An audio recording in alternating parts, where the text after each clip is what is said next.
یادی معراجی ئەو پێغەمبەری خاوەن برە و کاتی چاوان لە نیوە شەو چوو بوونە خەو.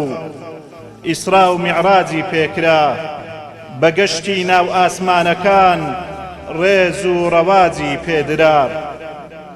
بۆیە ئێمەش جەم بووینەوە وا لێوەکانمان واز دەکەین بەرەو نەجم و ئیسرای قورئان، بە باڵی ڕۆح پەرواز دەکەین.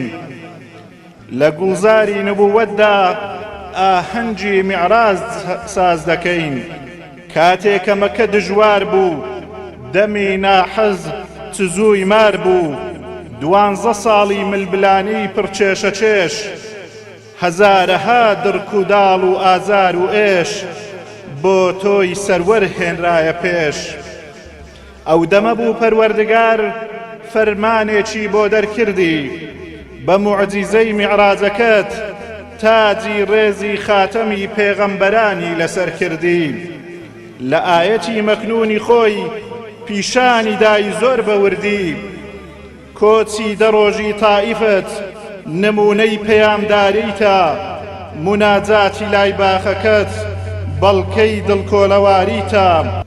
سۆزی گەرمی قورئانی تۆ کە جنۆکەی هێنایە جۆش، دەلیلی شەو بێداریتە. بۆ میعراجیش میوانداری خودای جەلیلە، بوراق دەبێتە وەسیلە و جبریلی ئەمین دەلیلە. ئەو شەوەش وەک شەوی قەدر شەوی تار بوو بە چراخان، فریشتەکان بۆ پێشوازیت بەڕێز وەستان. چونکە قوربان سەفیر بووی بان کرایتەوە، زویر بووی دڵ درایتەوە. بە یەک لەمحە سنووری ئاسمانت بڕی و هێشتا جێگەکەت گەرم بوو کە بۆ زەوی گەڕایتەوە.